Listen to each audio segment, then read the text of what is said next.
Let's speak to our correspondent in Jerusalem, Irris Makler. Hello to you. Irris, what more do we know about how these pauses will operate? Well, we know they have been operating. I think today's day 6. It was begun on Sunday to allow Palestinians, civilians from northern Gaza, to leave the area of the fighting. At the beginning, there weren't so many, but the numbers did increase. I think when people really did realise that the area of the fighting, the most intense fighting, is northern Gaza. Things are very difficult in the south too, but they are more difficult in the north, and people have been making that decision in their tens of thousands, actually. So I think what we're seeing now is something more formalised. We've heard from Israeli officials that it won't just be one area, a corridor that people can walk through with their safety guaranteed, that it will shift with 2 hours notice, because they want to minimise the opportunity of Hamas militants joining the civilians, and that it will happen daily. So that's what we are being told at the moment, and it is clearly under pressure from Washington, because in fact the announcement came from Washington. However, I do want to say that the fighting in the north of the Gaza Strip goes on, often at night. Last night there was heavy fighting. The IDF, the Israel Defense Forces, reports killing more than 30 militants, taking a lot of rockets, rocket launchers and other information relating to their activities, so lots of intelligence as well with them.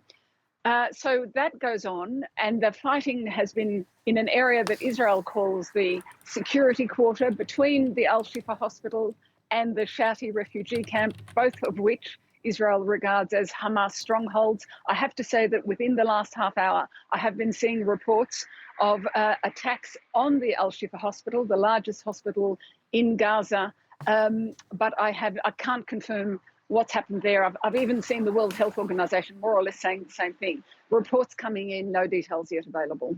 And Irris, where do efforts stand in terms of getting the hostages released?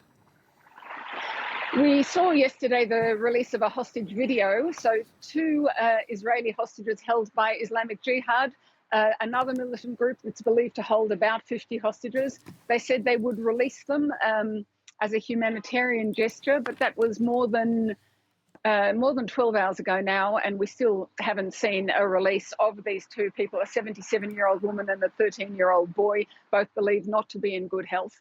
Nevertheless, because of that and the fact that there was a lot of motion yesterday, we saw the CIA director and the Mossad director, the Israel Security Services director, both going to Qatar. You know Qatar's important relationship with Hamas. And we saw Hamas leaders, not from Gaza, but outside Hamas leaders, who normally do live either in Lebanon or in Qatar. They went to Cairo, to Egypt. So the feeling is that there is a bigger deal being put together. I'm only reporting this because it's being so widely reported. There are still no details and no confirmation. And Irris, we heard from Israel's Prime Minister speaking to America's Fox News yesterday. Benjamin Netanyahu says Israel has no intention of occupying Gaza again. Any idea about what future holds for the Strip?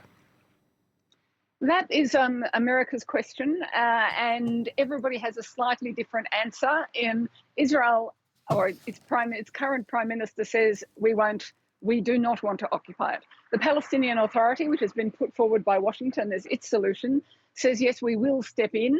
And other Arab nations, when asked if they would have an international force of some kind, say, no, they won't do it. But the real question is, who will have the guns? Will Hamas still be there with some military presence? In that case, they still really do rule, in effect. Will Israel be there with some military presence? If the Palestinian Authority returns, will it have the authority, literally, first of all? Mahmoud Abbas, the president, is despised, I would use that word advisedly, in the West Bank. Does he have the strength or the authority to return? And will he have the guns? So all those questions are really about security control in the Strip. And at the moment, as we can see, despite these now 35 days of fighting, that's still Hamas. All right, Irris, thank you very much. Irris Makler reporting.